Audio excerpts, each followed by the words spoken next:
Very good evening all of you, and welcome all of you again to the seminar series of KB1 Business Financial Reporting, organized by CA Sri Lanka, especially in the examination division. And nice to see all of you because the commitment to pass the KB1 can experience with your faces, right? Let's start the process. We have 12 days, allocated 12 days for this subject. Then you will have BVC subject another 10 days. Later on again you will have BMA subject in another 10 days. This is the process for business level, right? Give your cooperation for all the subjects. Continuously we will have 3 subjects, BFR, BVC, then BMA, right? Not only the participation, your commitment to pass the exam and the appreciation and everything conducted by CA Sri Lanka is very important because free of charge. You know in the market how they are charging to lecturing, right? Per day, per hour, everything. But CA Sri Lanka, they are came forward and conducting this seminar series on behalf of you. They know what they need to deliver to the student and what they are expecting the students before become a chartered accountant, right? Therefore, give your commitment and participation as well as the appreciations to the institution, not to me, not to Suraj, or not to the examination division, to the institution, CA Sri Lanka. Because nowadays, the important thing, I search so many sources, the education sources, the lecturing for IFRSs, right? You cannot find out any free of charge source to get the knowledge, right? Because the setting of IFRS and especially in our industry, chartered accountancy, everything depends on the cash. That's the important thing you know. You are working in audit firms and you are cooperating with corporates and the companies and the company personnel. You know everything happen based on the cash. Under that situation, this seminar series I actually personally appreciating because CA Sri Lanka, they organize and conducting this from, according to my knowledge, from 2014, free of charge to the students. Not only the seminar series, they are getting video and distributing everything among you, right? Important thing, your commitment to the pass the exam. That is the ultimate outcome finally. Not only that, you have to appreciate the institution, CA Sri Lanka, this commitment, right? Okay, let's start the process. I'm not going to talk more about that. Today I have selected LKS 12. Important thing I need to tell you, I am going to discuss all complex accounting standards and complex accounting treatment related to the consolidation during these 12 days. Today I have selected LKS 12 income tax. Not only that, the fair value measurement, deferred tax, related party, segment reporting, earning per share. Those all the complex standard, including the biological asset, investment properties, share-based payment, those standard I am going to discuss with you in these 12 days. Other important thing, you have to participate all the days, right? I am conducting this seminar series based on the exam focused seminar. I am discussing everything can be tested in the exam, not the standard, right? Right. The first standard I have selected LKS 12 income tax. Income tax is a familiar adjustment in company accounting from your grade 11, so grade 12, right? You are adjusting for income tax in each year for company's accounts. However, when you take the entire standard, you have to learn a lot of things. Another important thing, mark this point, this standard not yet tested in BFR paper from 2015, right? That's the important point. Income tax not yet tested. Basically, deferred tax not yet tested. You have passed already 6 exams, 2 exams in 15, 2 exams in 16, and 1 exam here. 5 exams you have passed. You have 5 past papers. You can experience by referring those past papers. Know any question relating to income tax or deferred tax in BFR papers.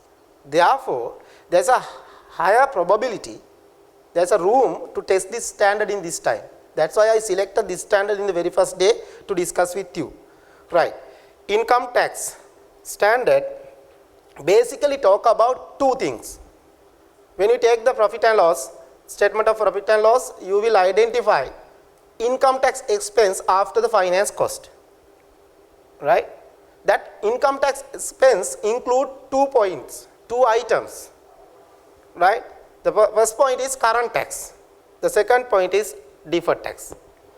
The expenses arising on current tax plus expenses or income arising on deferred tax will be adjusted as a single figure in the face of the income statement.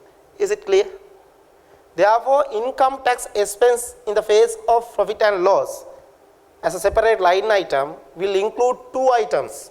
Not only income tax for the year, the current tax plus deferred tax. Especially current tax, definitely you will have zero value or expense. When you take the current tax, you will have a zero tax or figure which has as an expense. But when you take the deferred tax, sometimes it may be an expense, but sometimes it may be an income. Finally, together that current tax and deferred tax will be adjusted in the face of the income statement, that profit and loss, as a line item. The important point, you have to present a note relating to the income tax expense, including how much from current tax and how much from deferred tax. The total of that will be presented in the income statement. Clear? And I will explain what is current tax and what is deferred tax. Current tax is the tax payable on the net profit, taxable net profit earned during the financial year. Got it? You are preparing financial statement after the financial year. You are not preparing financial statement during the year.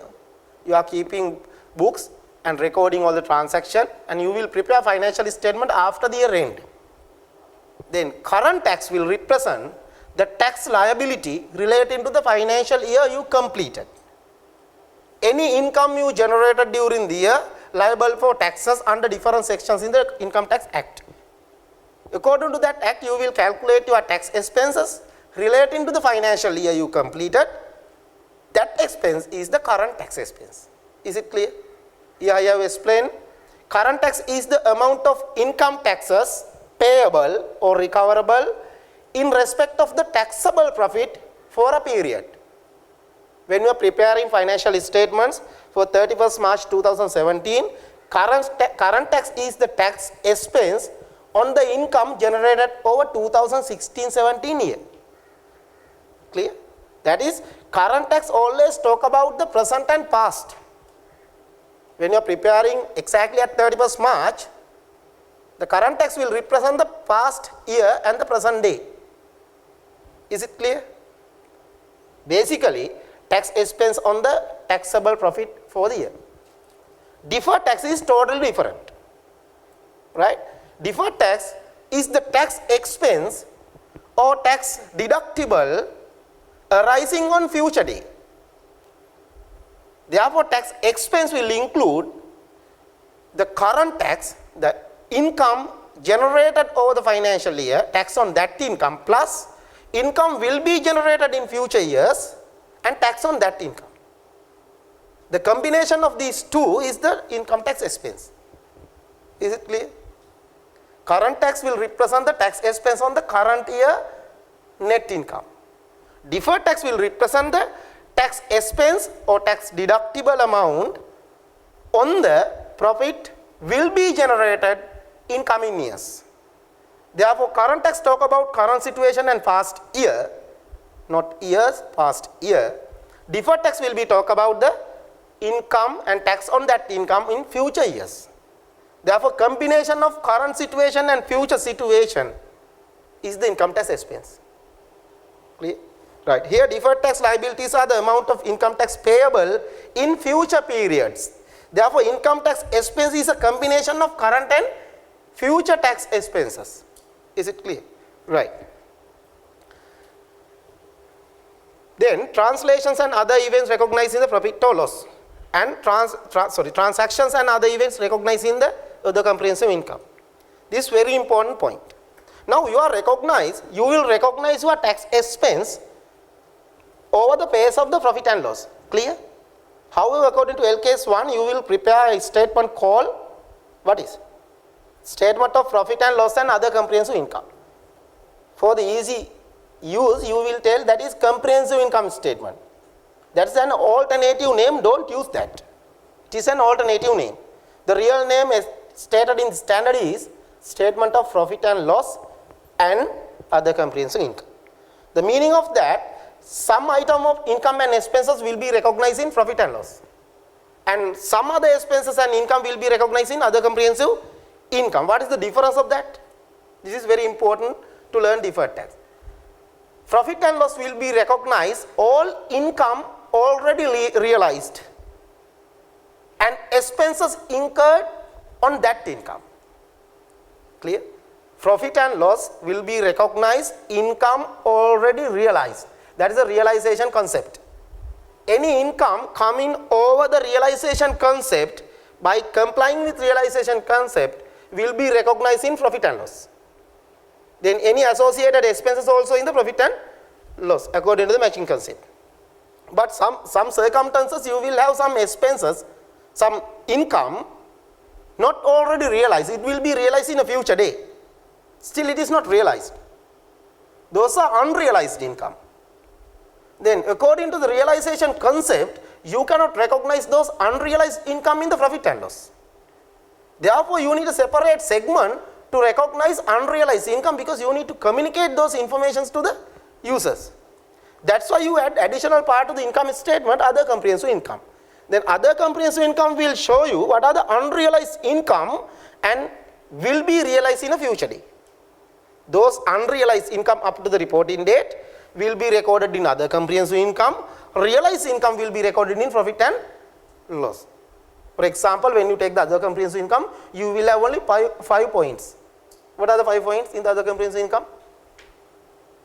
That is very important to write down, right? The first point, revaluation surplus on property, plant and equipment. Revaluation surplus on property, plant and equipment. I am talking about the items come under other comprehensive income, right?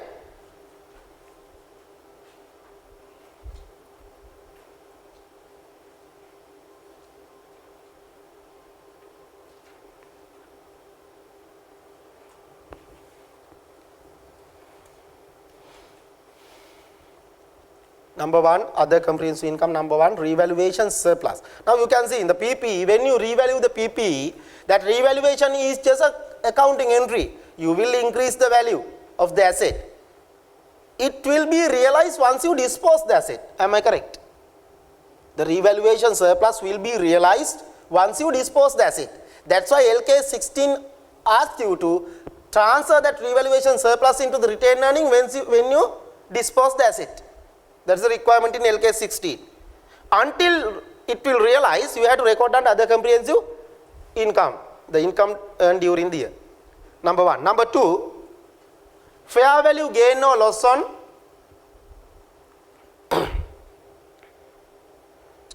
up to this December, right? Fair value gain or loss on available for sale investment. But from January, fair value gain or loss on financial asset classified as fair value through OCI. The name will change from next year. Currently we are using fair value gain or loss on available for sale investments, right? But from next year, that available for sale investment will be eliminated. The name is fair value through OCI. Those are the financial assets. Then financial asset will be classified as fair value through OCI. Any fair value gain or loss will be recognized under other comprehensive income. Currently we are calling available for sale. Clear? Right. Number 2. Number 3, actuarial gain or loss on defined benefit plans. Actuarial gain or loss on defined benefit plan. That's, you know, gratuity provision according to LKS 19. You require to obtain actuarial valuation on the defined benefit obligation and the associate asset. The defined benefit obligation will be measured at the present value of future obligation, and the associate asset, you have to maintain a sinking fund, right? That sinking fund is the asset. When you have obligation, you will maintain asset also. Then asset will be measured at fair value and the obligation will be measured at present value of the future obligation. that will be conducted by actuarial valuer. Then when actuarial valuer valued it, you will have a difference between the book value and the actuarial valuation. That is the difference between, that is the gain or loss. We call actuarial gain or loss. It will be recognized under other comprehensive income because it won't be realized because you are not going to close down the business. Clear? Right. Number 3, actuarial gain or loss on defined benefit plans. Number 4, what is? Foreign exchange gain or loss on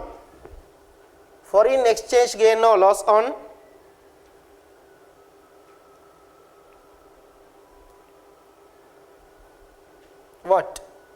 Translation of foreign operations.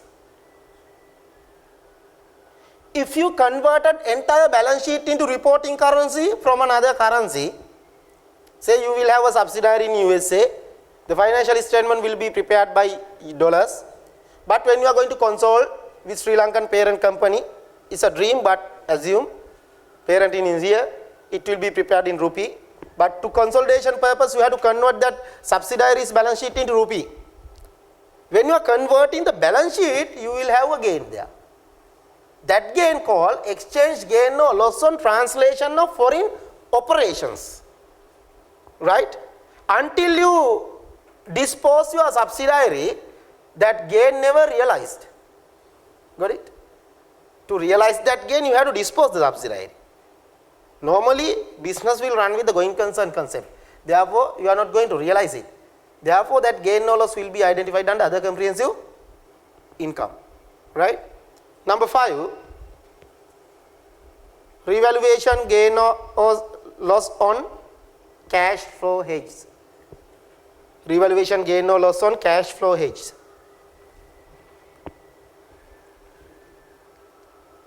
That is hedging under financial instruments. Cash flow hedge, you have to revalue each year. That gain or loss will be identified under other comprehensive income. Now you know only 5 items will be recognized under other comprehensive income. Now here you will identify some income, revaluation surplus or any other items I have explained, number 1 to 5, right? Any income tax effect, listen to me, right?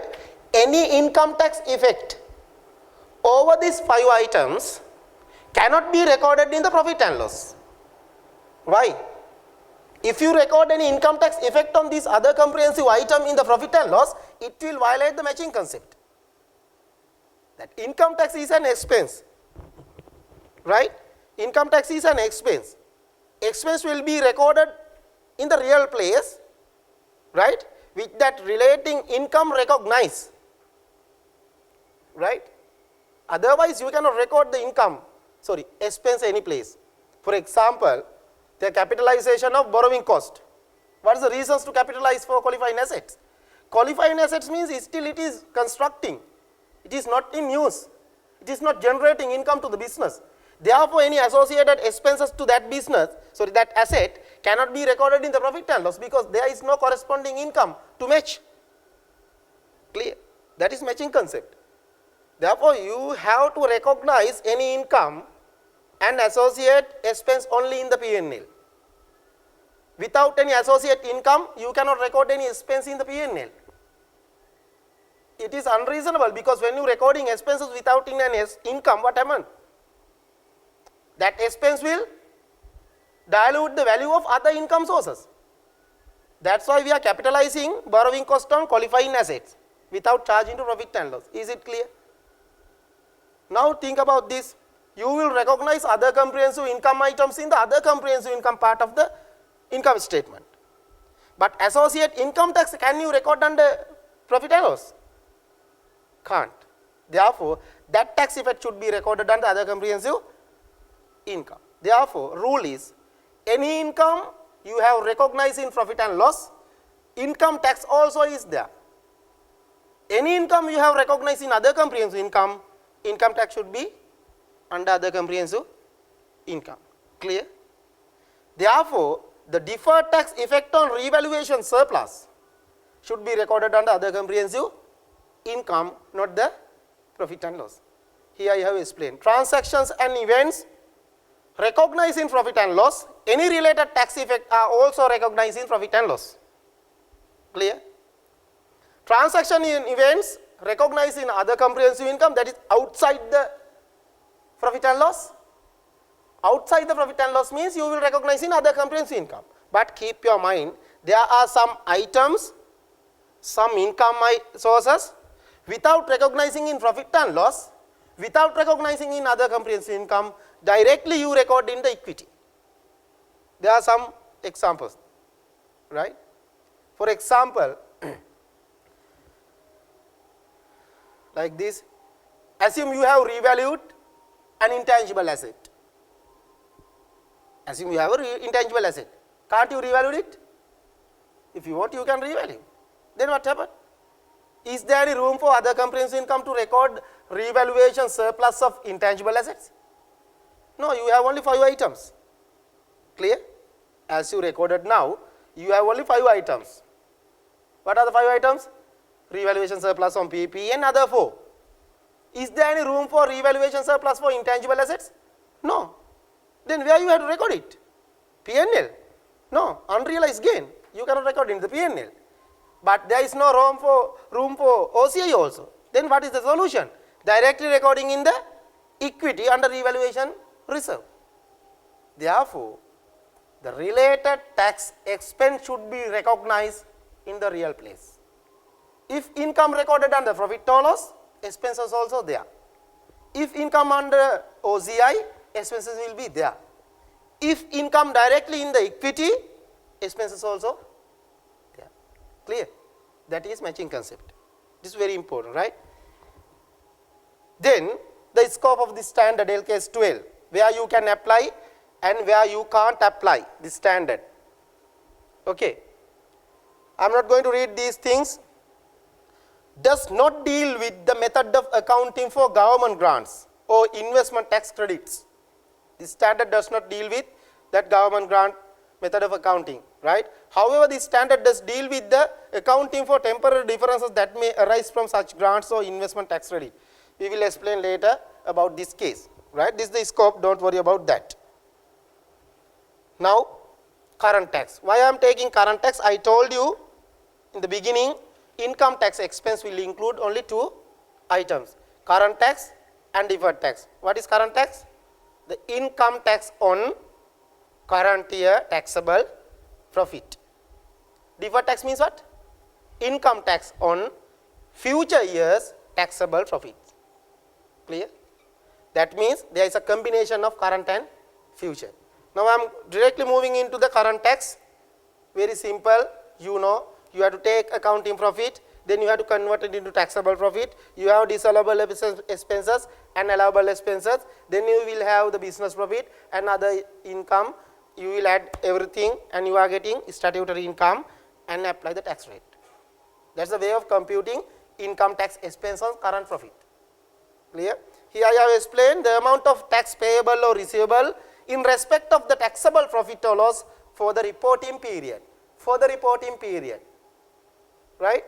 Estimate of current taxation in a prior reporting period was under or over provided. Normally, when you have under provision or over provision in previous years, we will be adjusted with current year tax computation. Recognize adjustment in current reporting period as part of tax charge for the current period. Here is the difference. Accounting profit will be prepared in accordance with IFRS.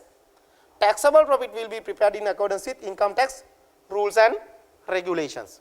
Therefore, in each year you have to take accounting profit and convert it into taxable profit. I am not going to talk about those adjustments. However, you need those knowledge to discuss about the deferred tax later on. Right?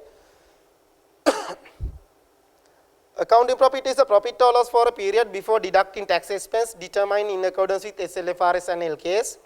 Taxable profit is the profit for a period determined in accordance with the rules established by the taxation authorities, upon which income tax are payable. The example for current tax. Simple example, let's do that. Acquirer Limited prepares a financial statement to 31st December in each year. The following information is relevant for the year ended 31st December 2012. Right? The current tax due 1 million. The figure takes into account proposed new tax rate announced in September 2012, which are expected to be enacted in 2019. If the all rates are applied, the amount due would be 900,000. During 2012, payments on account amounted 450,000 in respect of 2012 current tax. Current tax for 2011 was underestimated by 75,000. Required, calculate the current tax expense, which should be shown Aquara Limited statement of profit and loss and other comprehensive income for the year ended 31st December 2012, and the current tax balance, which should be reflected in the balance sheet. Clear? Take few minutes and calculate tax expense and the tax payable or receivable balance in the balance sheet.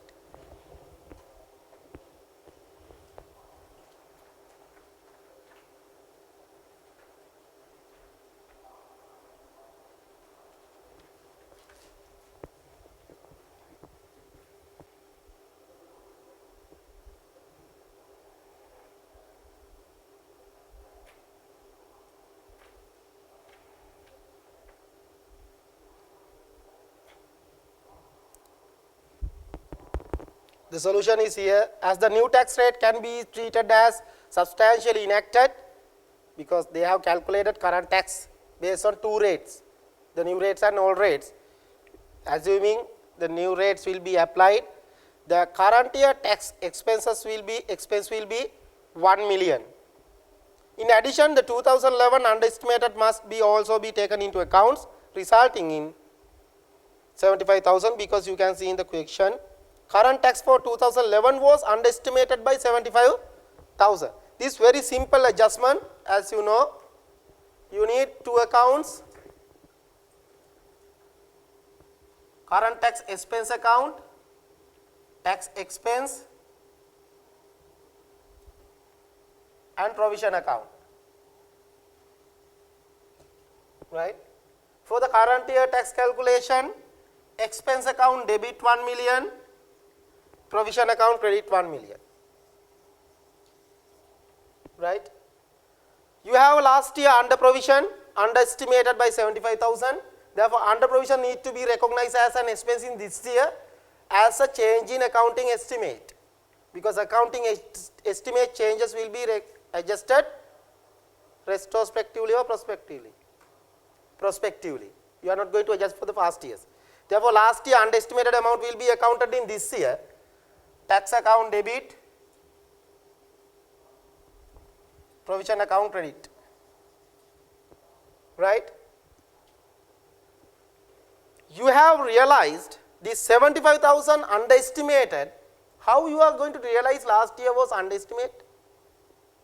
Normally, first quarter, second quarter, third quarter will be settled in cash.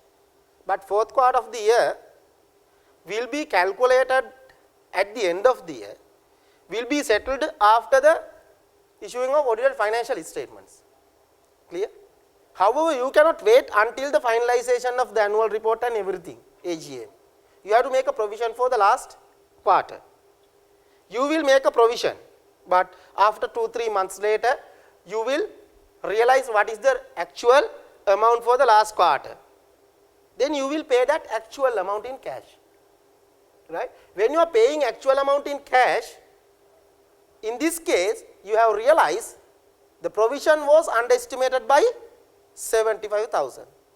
Normally, actual amount will be paid during the year. Otherwise, you cannot carry out your business for the next year, because this is case with the government. Right? Therefore, this 75,000 you already paid under provision, but you realize in next year, because this is about the 2011. Now you are in 2012. 2012 you made the actual payment.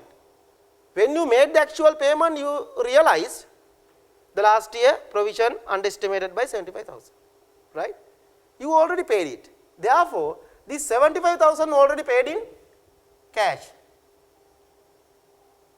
Clear? But you have to identify that expense in the current year profit and loss. Not only that, for this year income tax you have paid based on your self-assessment, 450,000 cash credit provision debit. The balances of these two accounts, this will be charged to P&L, 1,75,000. This balance will goes to, that is 550,000 as a liability to the balance sheet. Clear? That is the treatment you are generally applying from your A-level accounting, right?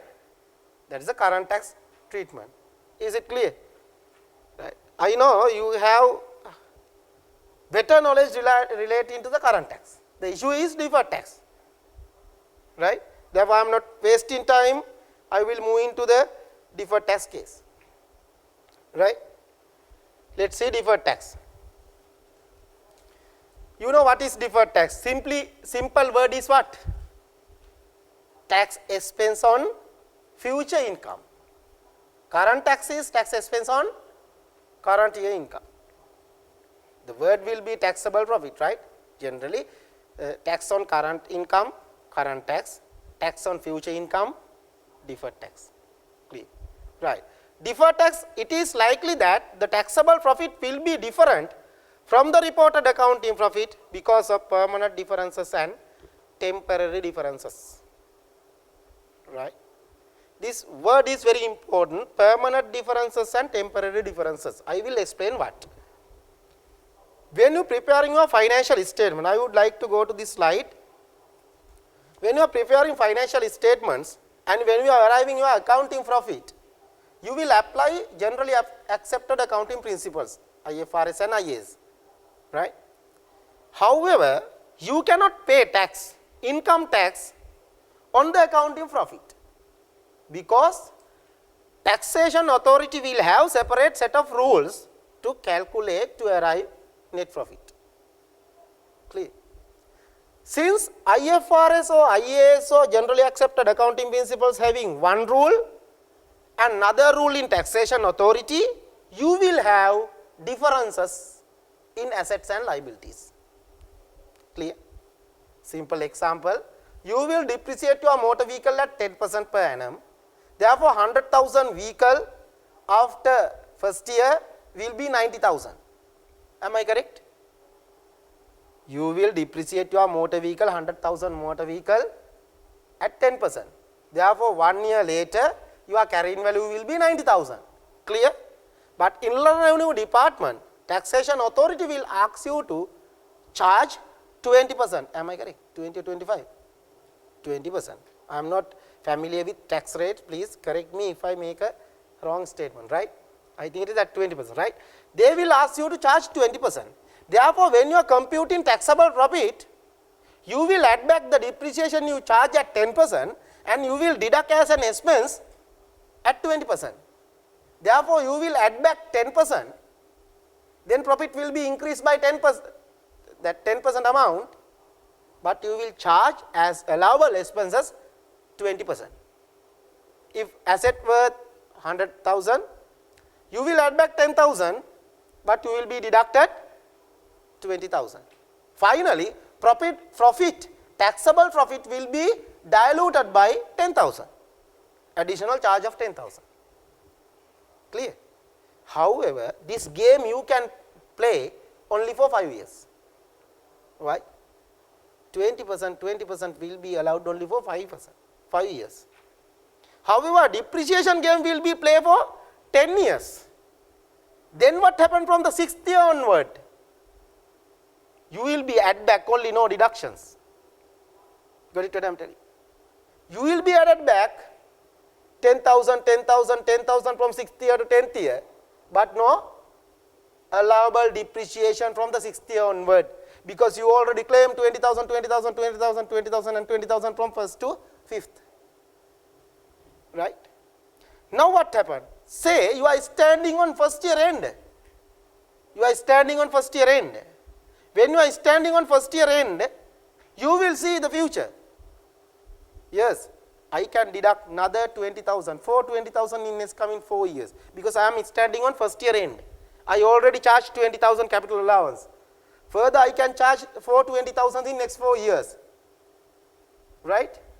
Therefore, first year to fifth year, I will have lower tax expense. But sixth year onward up to 10th year, I have to pay more taxes. Clear? I will take an example to explain this effect before moving to the theoretical parts. Right, look at this example. Better to calculate by yourself also, right? Colombo Wholesale Limited buys equipment for 600,000.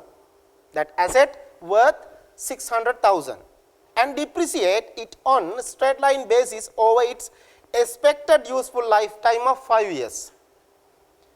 For tax purposes, that 5 years means depreciation rate will be 20%. Clear? For the tax purposes, the equipment is written off over 3 years. Now, Illinois department will ask you to charge 33.33% per annum. Over 3 years means? Right? The tax losses may be carried back against the taxable profit of the previous 5 years. In the year 2010, the entity's taxable profit was 250,000. The tax rate is 28%. Assume rupees 100,000 profit after depreciation. In year 2011 to 15. Now you have given 5 years. Come in 5 years, 11 to 15. Record the current and deferred tax impact from 11 to 15 of the acquisition of equipment. Right. Now, rule 6 columns. First column is description column. Second to fifth, sixth, 11, 12, 13, 14, 15. Rule a table including 6 columns. First column will be the what called description. Then 11 to 15 years.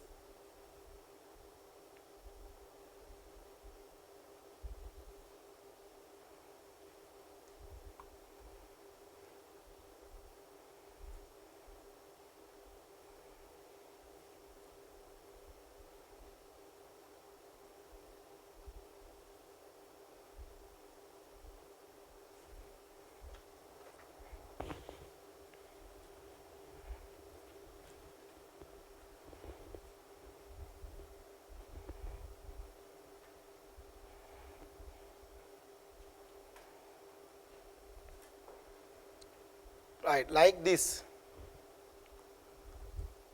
Now, for the all 5 years, according to the question, the profit is 100,000. Record profit for the all 5 years, 100,000, 100,000, 100,000 likewise for all 5 years. Profit before tax.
Profit before tax for all the 5 years, 100,000, 100,000, 100,000 and 100,000, right? Right. Now you have to calculate the income tax expense. Write down minus income tax within bracket current tax. Current tax. Now you require to calculate income tax. Income tax computation according to Inland Revenue requirements. Right? What is the method? You will take accounting profit, you will add back disallowable expenses, and you will deduct allowable expenses. Okay. Use another table and calculate income tax for the year. If I use the same table here, the accounting profit is 100,000 for each year. You have to add back disallowable expenses, depreciation. Disallowable expenses, depreciations, you are going to depreciate your equipment over 5 years. 600,000 worth equipment, depreciation per annum is 120,000, right? Therefore, you will be add back 120 disallowable expenses, depreciation. You have to add back. According to the question they have mentioned, the capital allowances will be 1/3. 1/3 means 600,000 worth asset minus add disallowable minus allowable. Capital allowances 200,000, 200,000 and 200,000. No capital allowances for 4th and 5th year. Now you will have taxable profit.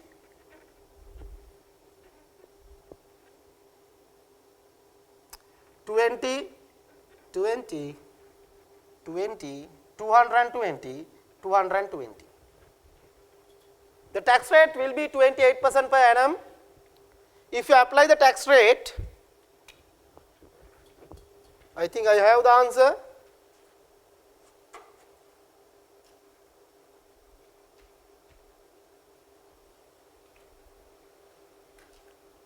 Yeah, this is.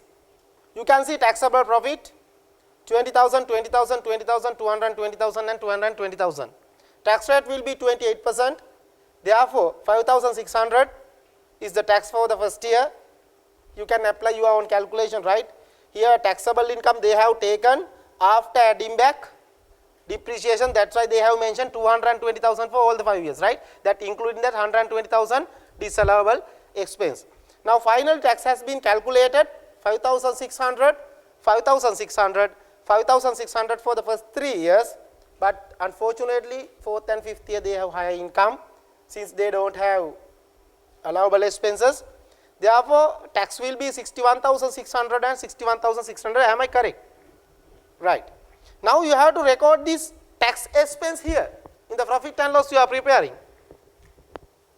5.6, 5.6, 5.6, 61.6, 61.6. Income tax expense, current tax.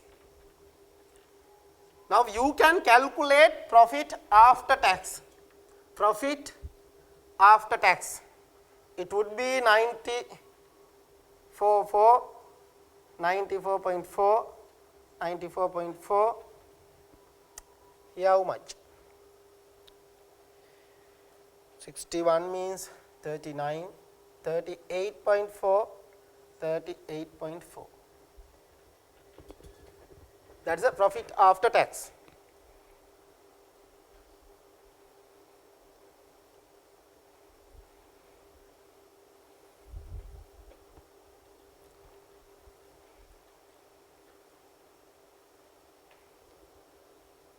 Clear?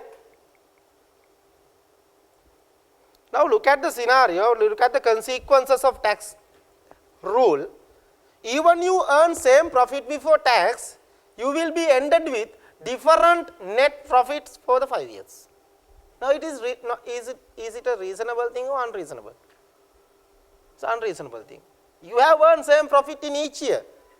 When you are going to make measure performances, it will be badly affected to the performance of the employees, because even you earn same income in each year, same net profit in each year, you will be ended with different net profits, since you will have two rules for depreciation and capital allowances. Now you have to equalize this. This is unreasonable.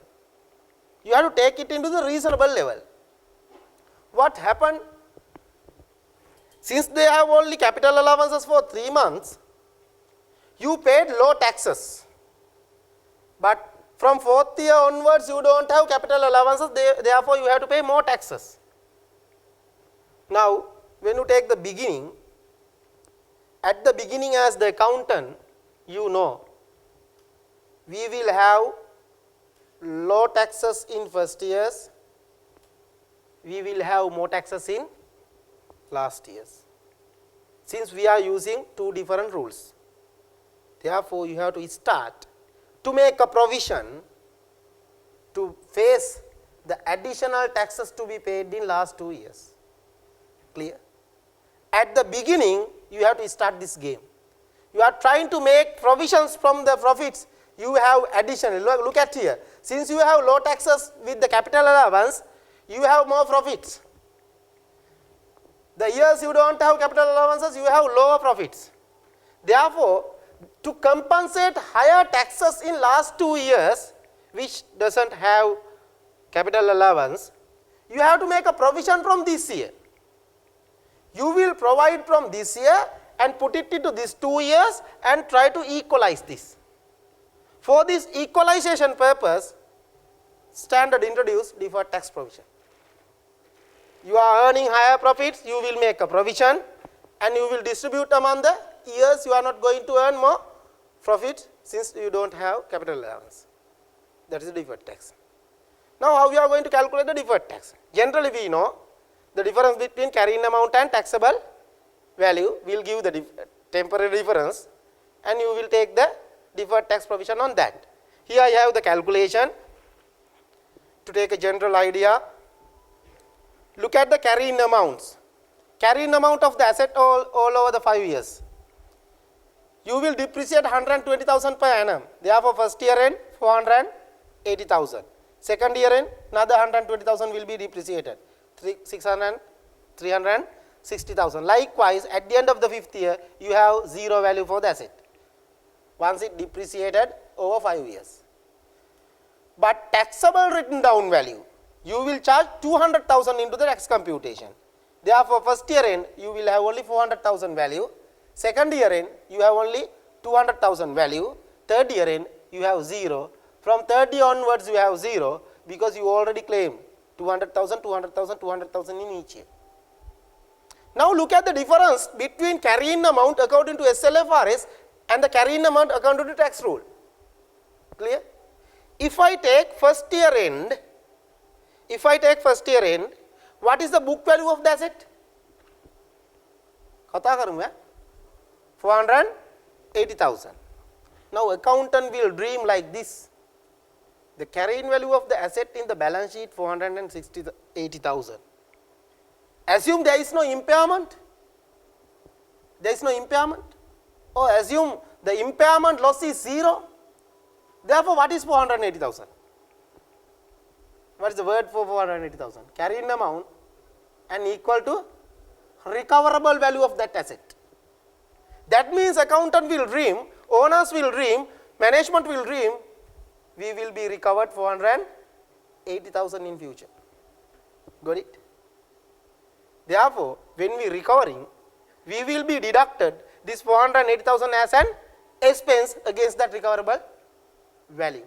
But Inland Revenue Department will tell, no. How much you will, even if you earn any amount, we will allow you to deduct only how much? 400,000. Got it? Accountant will say, we will be recovered 480,000 in future. I am now in first year end, right? Carrying value is 480,000 rupees. Say it is recoverable value, no impairment, right? Now accountant will dream to recover 480,000 in future. Clear? They will dispose this asset into 480,000 in future, right? At 480,000 in future. Then how you calculate the accounting profit on disposal? Proceed 480,000, book value 480,000, profit is 0. No profit, no tax. Clear? According to the accountant. But Inland Revenue will tell you, you can dispose at any amount, but you can claim only 400,000, because that is the carrying value according to the tax rule, because you already claimed 200,000 in the first year. Further, you can claim only 400,000. If you dispose this asset into 480,000, sales price 480,000, book value 480,000, accounting profit is 0, but tax profit will be how much? 80,000. Is it clear? Because taxation authority will allow you to deduct only 400,000 from the sales proceed, not the 480,000. According to the tax rule, do you have a profit? Yes. How much? 80,000. You are not going to exactly dispose that asset, but assume you are going to dispose. If you dispose, do you have to pay tax? Yes. On how much? 80,000 into 28%. What is the 28% on 80,000? 22,400. Today or future? Katagaran? Future. That is the deferred tax provision. Now you know you are liable to pay 22,400 in future day.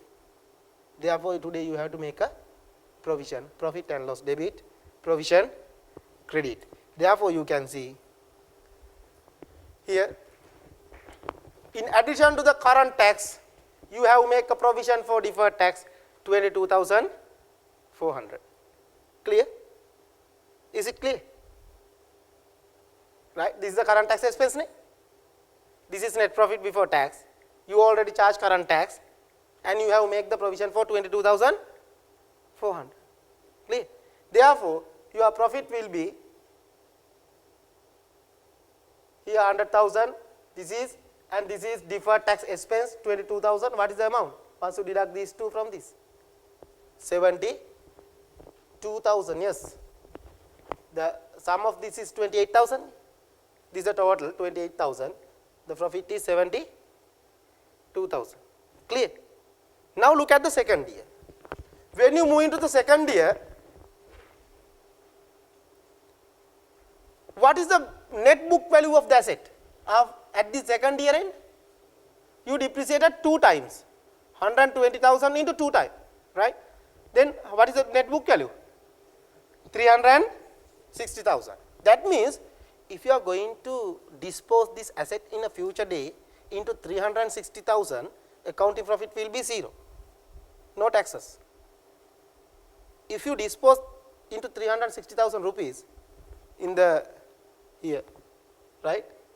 Into this amount, if you dispose, accounting profit will be 0, but taxable profit will be 160,000, because they will allow you to deduct 200,000. That means you have to pay tax on how much?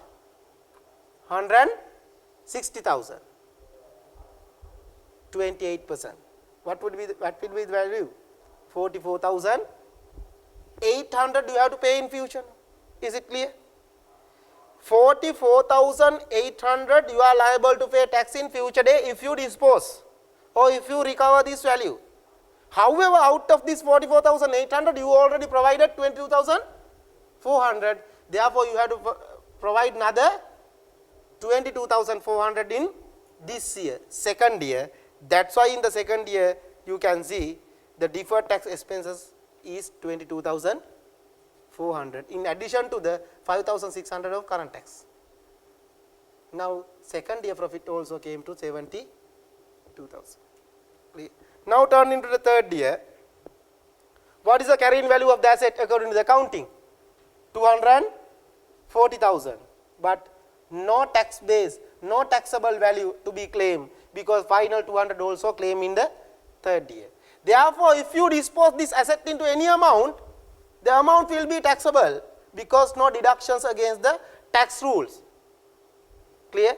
Therefore, you are liable to pay tax on entire 240,000 at 28%. Therefore, you are liable to pay 67,200 tax in future, but you already provided 44,800 over last 2 years. Therefore, additional amount again 22,400 will be identified as an expense. Clear? As an expense in the third year. You can see current tax expense is, deferred tax expense is 22,400. Right? And net profit is 70,000. Now turn into the fourth year. What is the fourth year value? Net book value 120,000. Fourth year end 120,000.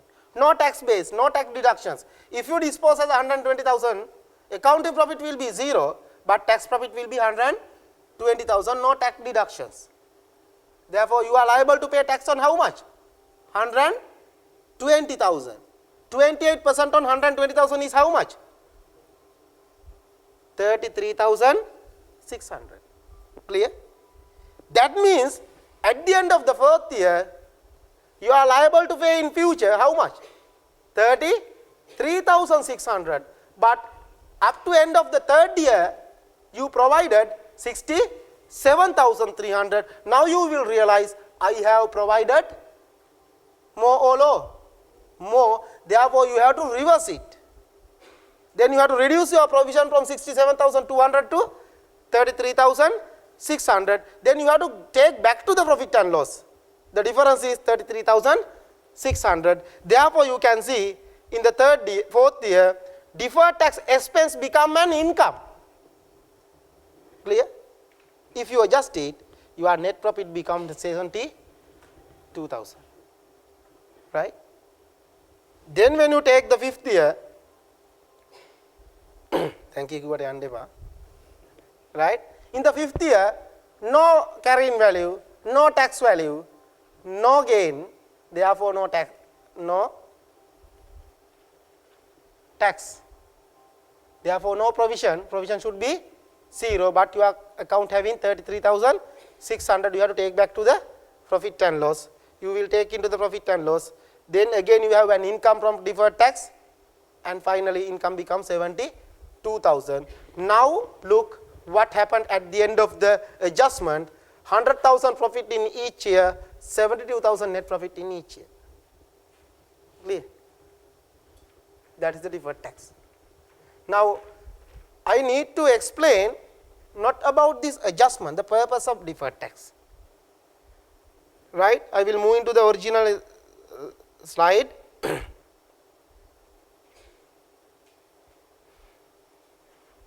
Then deferred tax maru niyamata theruna kila hita hada ganna epa. ගොඩාක් slides තියෙනවා ඒ වගේ තමයි තියෙන්නේ හරි ටික. Right. Now I have to tell you something. According to our example, depreciation rate is 20%. Depreciation allowable rate is 33.33. There's a difference. Due to this difference, you realize asset will have two different carrying value according to the two rules. Got it?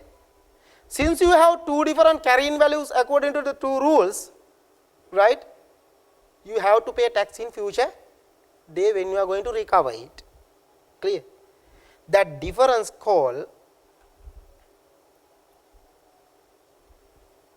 permanent or temporary differences.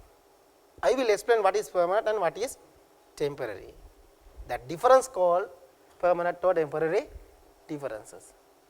Now I explain what is the difference between, now difference you know, right? The tax value and the accounting value is the difference. Difference between these two values is the difference. That difference will be permanent or temporary. What is permanent, what is temporary? In tax computation, now remind tax computation, right? In tax computation, some expenses you will be disallowed. That means you will add back to the accounting profit. But you know, there is some amount will be allowed. As our example we discussed. You will be disallowed 120,000 of depreciation, but your mind knows we can claim 200,000 as allowable expense. One side when they are disallowing, other side they will allow some amount. Clear?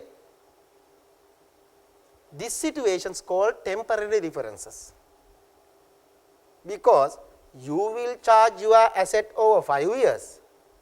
Therefore, it is 120,000 per annum. Tax department will charge asset over 3 years. Therefore, depreciation will be 200,000. Finally, end of the story, accounting side as well as tax side, both will charge entire asset. Am I correct? Got it? Therefore, the differences arising each year end is a temporary issue. Got it? At the end of the story, you will be charged entire 600,000. Clear? දැන් ඉල රෙවුණු එක තුනෙන් එකක් කිව්වා කියලා අපි පහෙන් එකක් කිව්වා කියලා අන්තිමට කීයක්වත් ක්ලේම් නොවී තිබුණාද? Finally we have claimed entire 100,000. Clear? Inland Revenue asks you to claim 1/3. Accountant asks you to claim 1/5. But end of the story, right?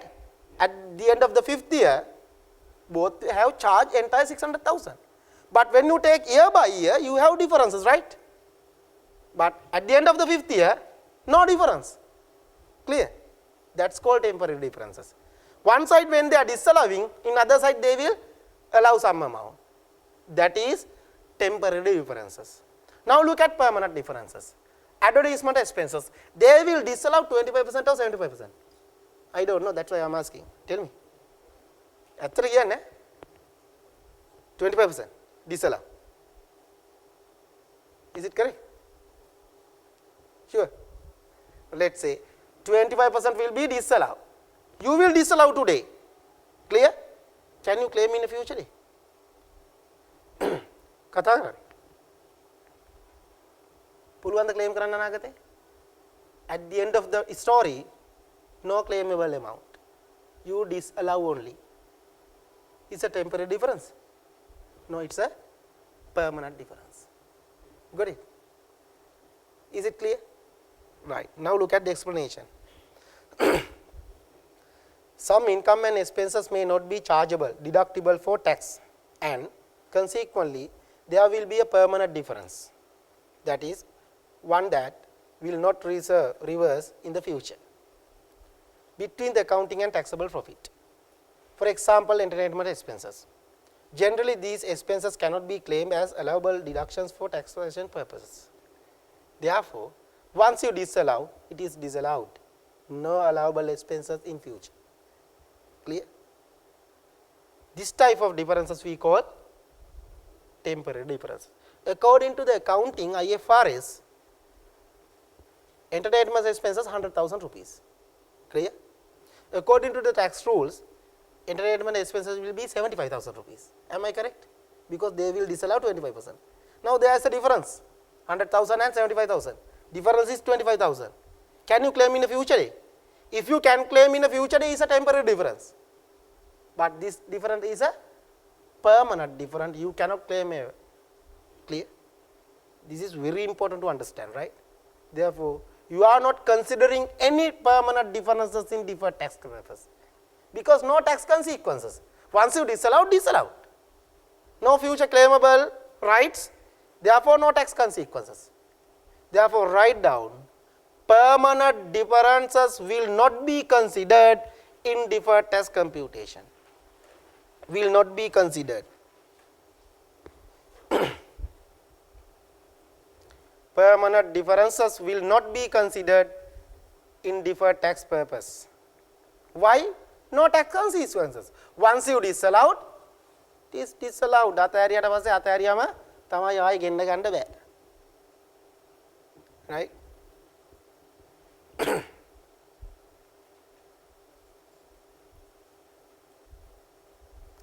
Then depreciation එක disallow කරාම පුතේ දොර ඇරලා තියන්න ඕන. මොකද capital allowance එක එනවා. Am I correct? Once you disallow the depreciation, you will have the capital allowances. Therefore, difference is temporary. But once you disallow 25% of entertainment expenses, you have to close down the doors and everything, because it never comes. Right?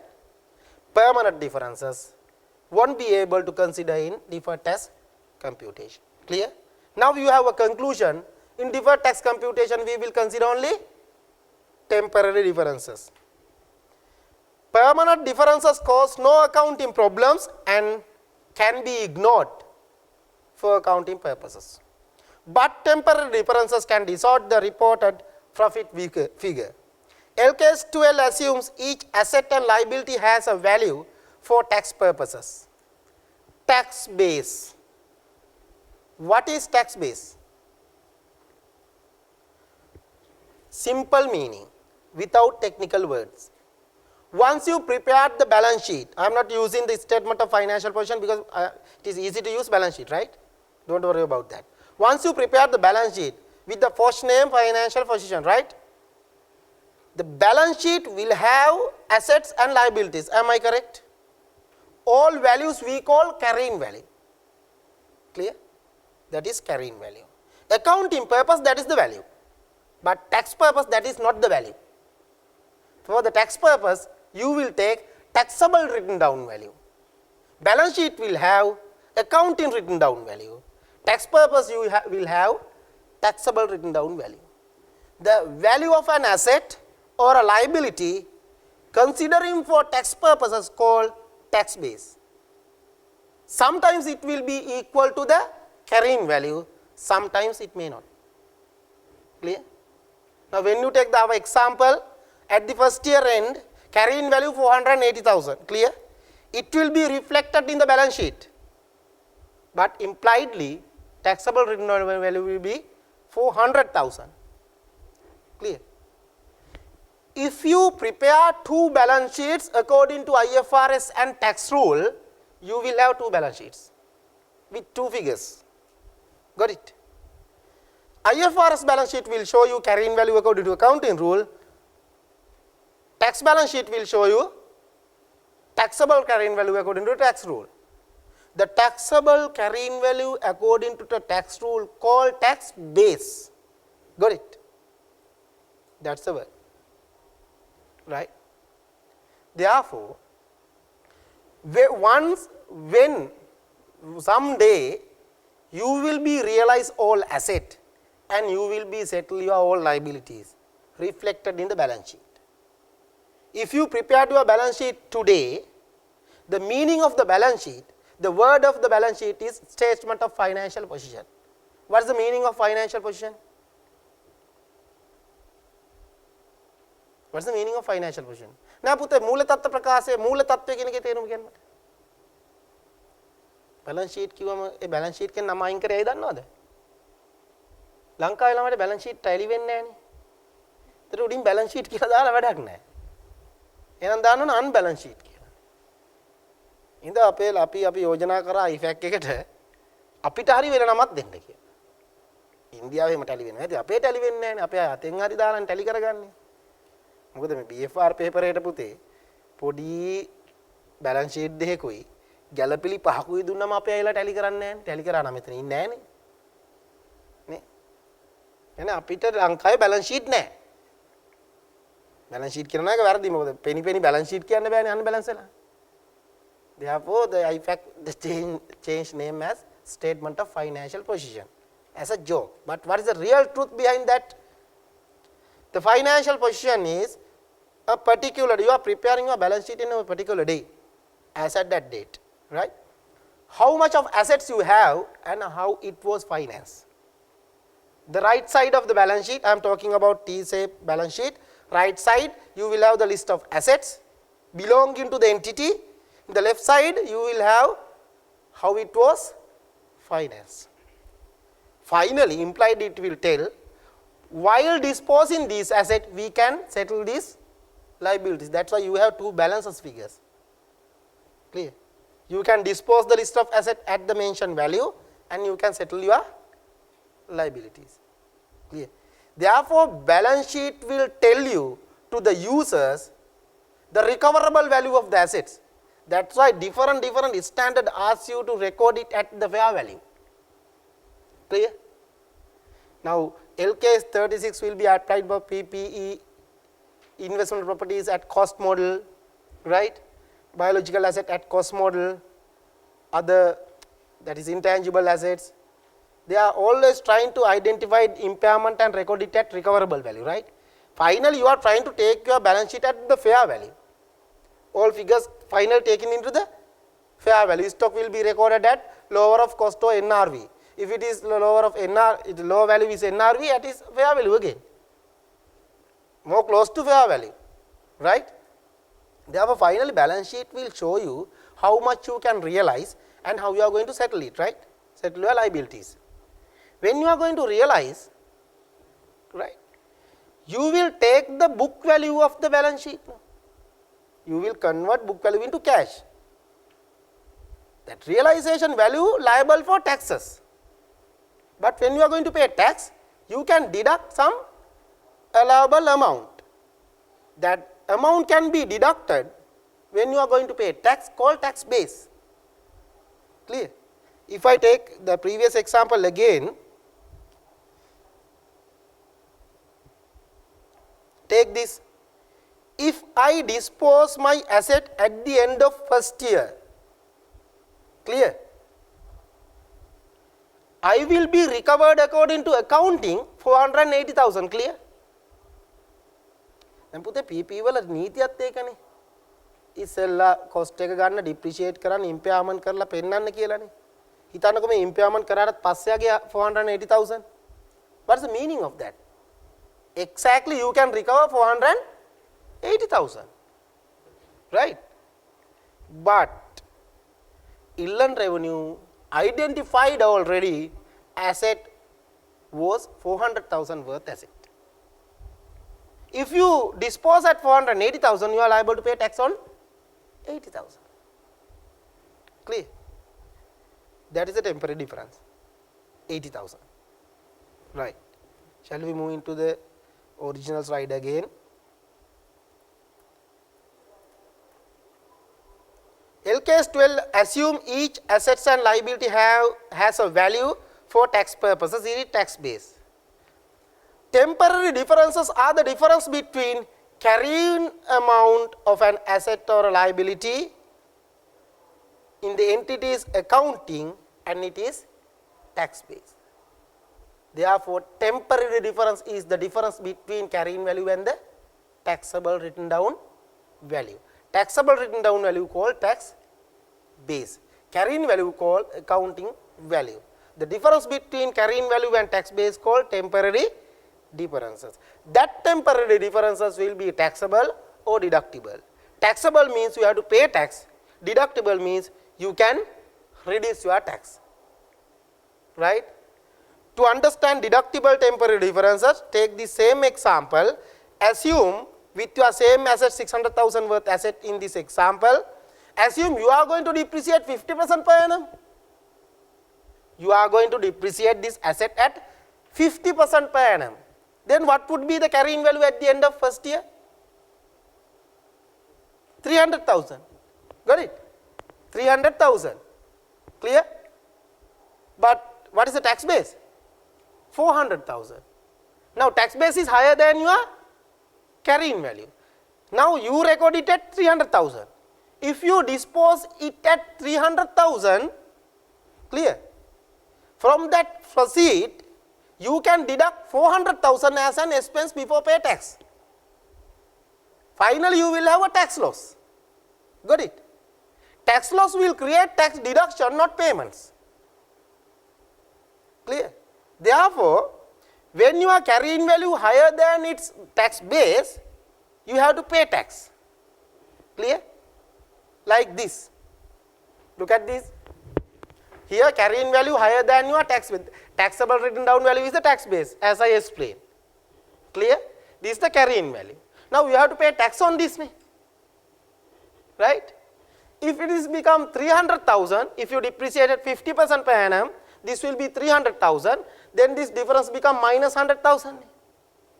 Then you no need to pay tax, you can deduct the tax. Right? When the difference create tax deductions called deductible temporary differences.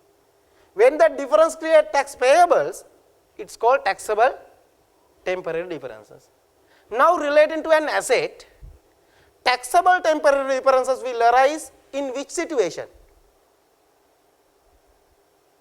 in relating to an asset දැන් මම මේ අහන්නේ ප්‍රශ්න වලට තේරිලාද කියලා බලන්න ඉඳ කතා කරන්න ඕන පුතේ in relating to an asset taxable temporary differences arise in which situation when carrying value higher than tax got it or taxable written down value deductible temporary differences arise when carrying value lower than its tax base only for an asset right clear right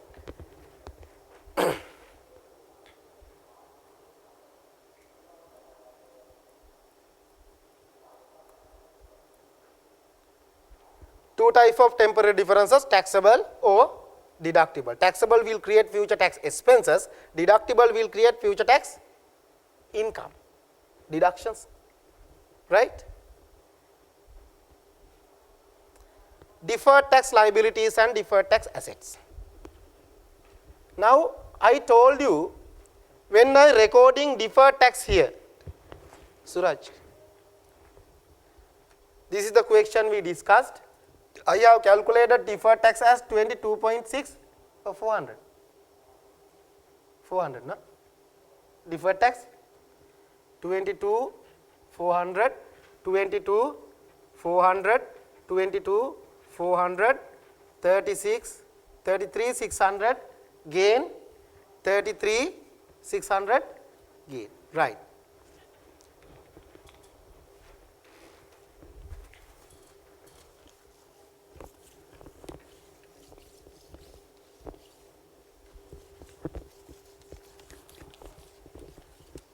Now, according to our example, do you have deductible temporary differences or taxable temporary differences? In our example, we have taxable temporary differences. That's why we identified 22,400 in the first year. What would be the double entry for first year? Okay, now we are talking about first year only, right? What is the double entry? What is this account? Profit and loss. Right. Profit and loss debit 22,400. Since it is debited, you have to credit into the other accounts. Nata luka facility tarayana, right? You have to credit into another account. Got it? Now you have debited here. Therefore, this account should be credited. This is deferred tax account.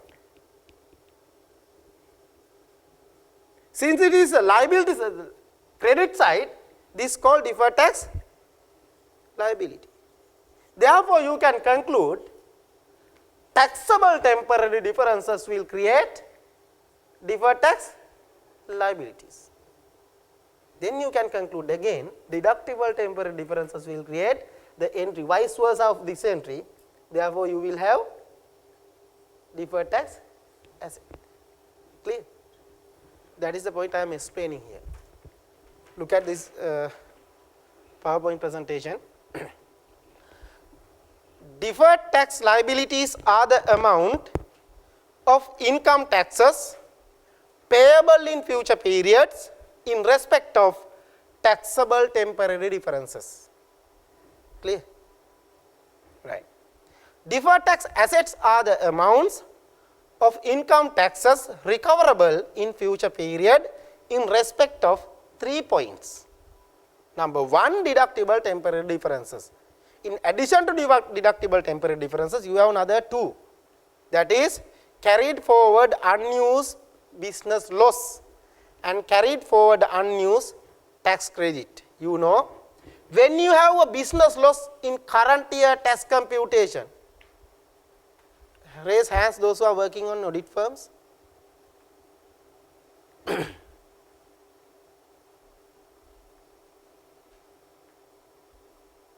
Audit firm එක නෙමෙයි.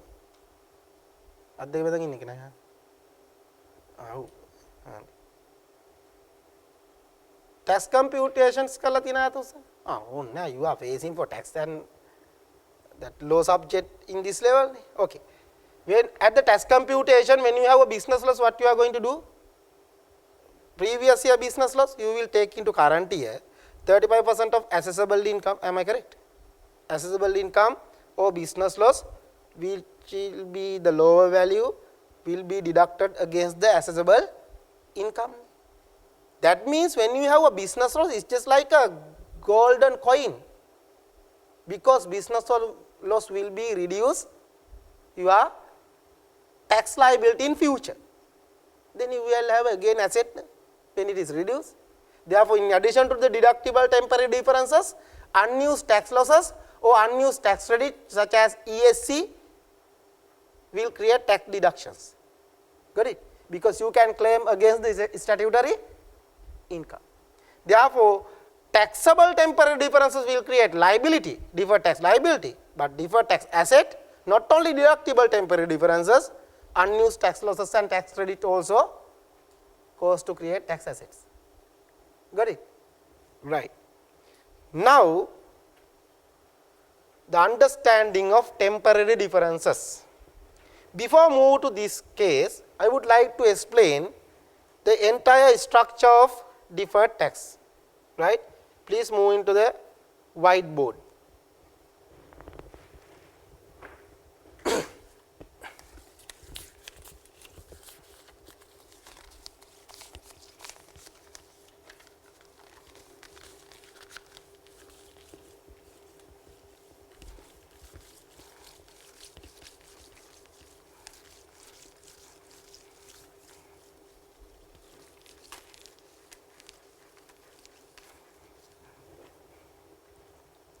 Video බලන අය පින්ඩපාත පින්කමේ අයිත් දන්නේ මකණයක් ගන්න කියලා සල්ලි එකතු කරන්න. එහෙම ගියොත් කියන්නේ නෑ මම මේ සර් ආසින්ද කොලෙන්ම කන්නේ කියලා. නැත්නම් පින්ඩපාත පින්කමක් කරොත් ඩස්ටරයක් ගන්න කියලා. right. Deferred tax. දැන් මං දිහා බලන් ඉන්නකොට ඔයාලත් ලියා ගන්න ඕනේ. I am going to explain the summary. right.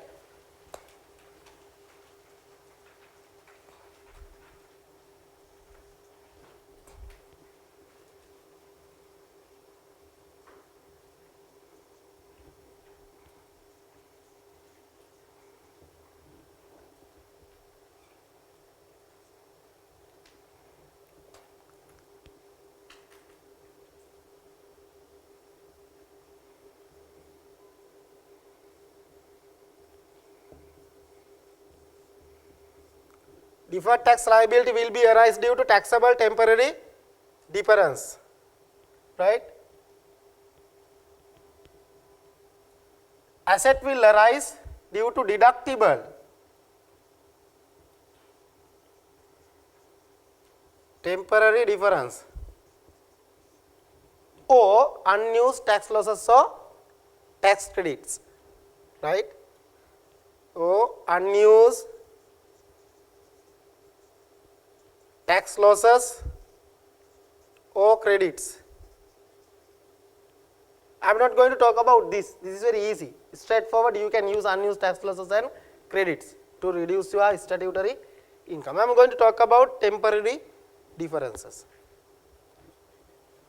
Taxable temporary difference will arise relating to, now everything arise due to the difference between balances in balance sheet and taxable balance sheet. I told you.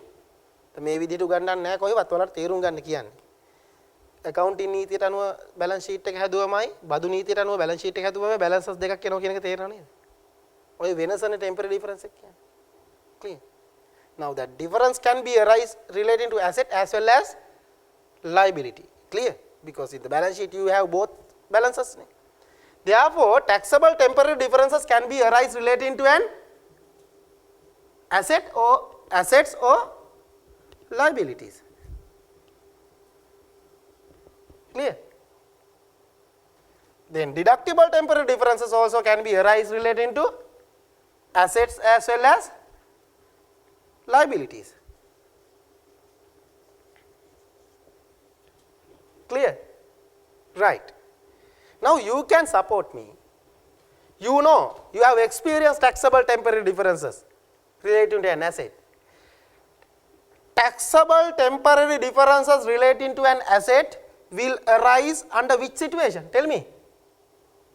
Carrying value higher than its tax base, taxable written down value. Got it? If it is so, the vice versa for liability. Carrying value less than its tax. It's a taxable temporary difference. Clear? Then deductible temporary differences. Relating to an asset, this is taxable, therefore deductible will be vice versa. Carrying value less than it is tax base, carrying value higher than it is tax base. Everywhere we are talking tax base, tax base, tax base. Therefore, you require to learn what is this tax base. Clear? You have to learn what is this tax base. Very important. Tax base relating to a liability. Tax base relating to a liability. What is tax base relating to a liability? What is tax base relating to an asset? This is the summary, but to fulfill this summary, you have to deeply learn what is tax base relating to an asset and what is tax base relating to a liability. Therefore, I am moving to that tax base part first. Right? Look at the screen. Tax base, the amount that would be attributed by the taxation authorities to an asset or a liability for tax purposes. Is it clear? Simply taxable written down value. Right? The notion is a simple one, but the determination of tax base is any given situation can be complex. Vachane hari lazy, when you are going to determine it is complex. I will show you, right, how it is so difficult. Therefore, from this point, you have to use your mind. Clear? Ignore, you have passed from grade 1 to grade 13 in Sri Lankan education system. Because if you have that experience, you cannot understand this. Clear? Because they are not practicing you to use your mind, they are practicing you to use your heart. Clear? ඒකනේ පුතේ A level fail වුණා මැරෙන්නේ. මොලේ තියෙන එකෙක් නම් A level fail වුණාම සතුටු වෙනවනේ පුතේ. A level fail වුණාම මැරෙන්න ඕනේ ඇත්තටම කවුද? ඒ තුනක් කරන් කැම්පස් එකේ කිච්චේ. ඉවරයිනේ ජීවිතේ. සතුටු වෙන්න ඕනේ. ඇත්තටම මේ සමාජයේ හොඳටම සතුටු වෙන්න ඕන කවුද දන්නවද? O levelුත් fail වෙච්ච මනුස්සයා. They will utilize their life properly from age 18. Right? Those who fail A level, sorry, age 16, those who fail A level, they will be utilize their life properly from age 18. Those who entered into the university will suffer their life entire lifetime. I think campus එකේ අවුරුදු 4 suffer කරනවානේ. පාරේ ඉන්නේ. Then after that they are suffering to find out the job. Right? The campus exam, chartered exam, එකට වැටුනම නේ lecture එක තරහ වෙලා කියලා සබ්ජෙක්ට් එකට ඇණයක් දුන්නා. ඊට තව කොච්චර ඇණ හම්බ වෙනවද? Right. Tax base of an asset. Clearly listen to me. Now we are talking about what? About this and this, or less tax base and asset. Tax base and asset. Clear? Right. The tax base of an asset is the amount that will be deductible for tax purposes against any taxable economic benefit. Got it? Simply unclaimed capital allowances for non-current assets. Got it? For non-current assets, unclaimed, to be claimed capital allowances is the tax base. Clear? When you have the equipment at the end of the first year, 1/3 claimed, 200,000 claimed in my example, another 400,000 to be claimed. Therefore, at the end of the first year, tax base is 400,000 only for non-current assets, right? However, generally for assets, tax base is the value you can deducted against the taxable income. Got it? සරලව කිව්වොත් බදු ගෙවන්න යන දවසට අඩු කරගන්න පුළුවන් value එක තමයි tax base. Is it clear? If you can deduct against the taxable income any amount relating to the asset, that is tax base. Is it clear? Is it clear? Right.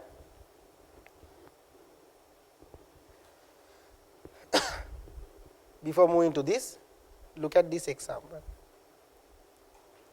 A machine costs 10,000 and has a carrying amount of 8,000. Carrying amount means after depreciation. For tax purposes, depreciation for 3,000 has already been deducted. Therefore, tax base is 700,000. Clear? Okay. 7,000.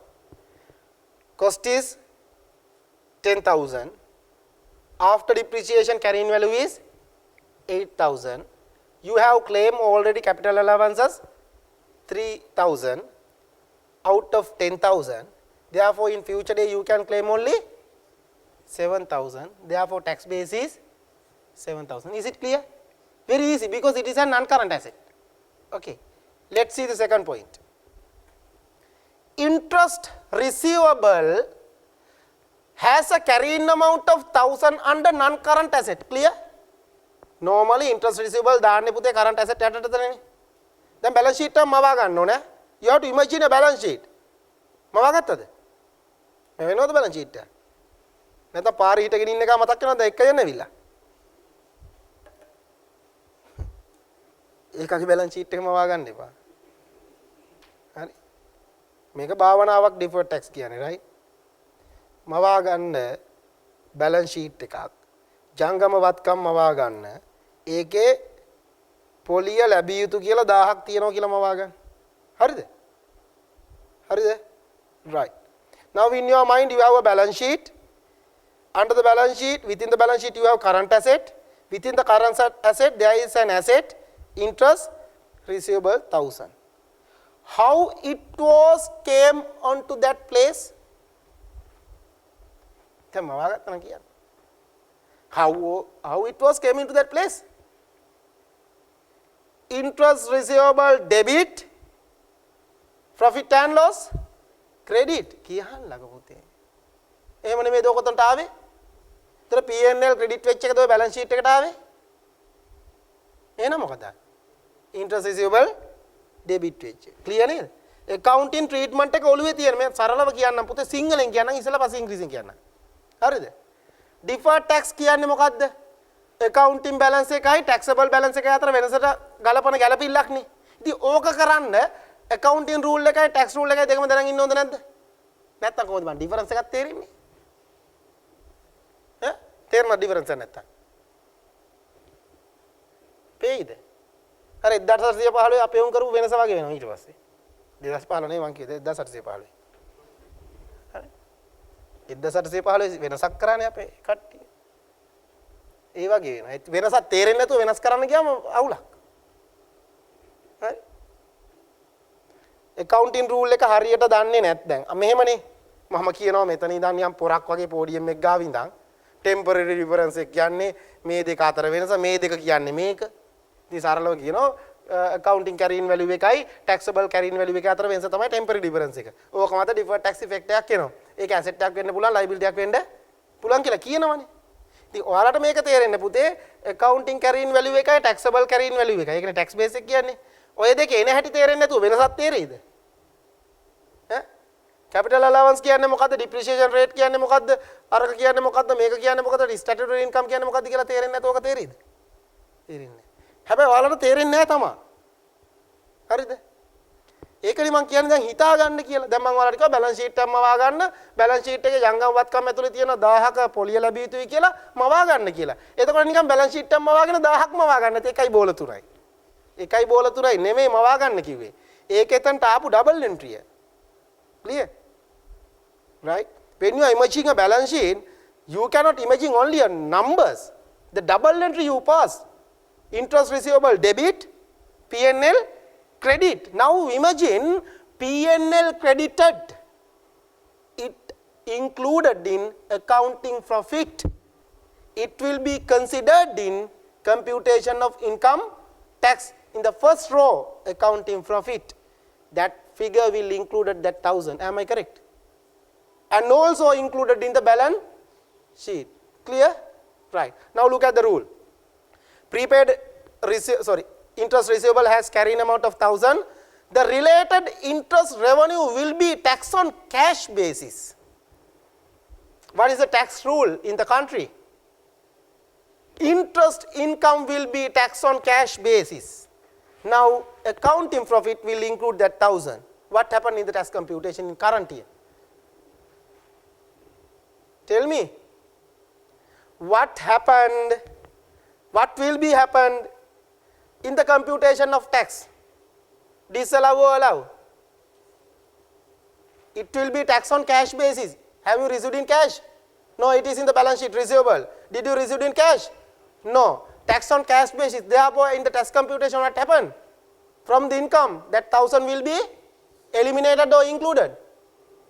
Eliminated. Current year it will be eliminated. Won't be able to pay tax. But next year you will be received in cash.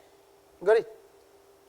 Next year it will be received in cash. Once you received in cash in next year, you have to pay tax. That means in your balance sheet you have 1,000, it will be taxed in next year. Entire 1,000 will be taxed in next year. Clear? Therefore, the tax base of this 1,000 is how much?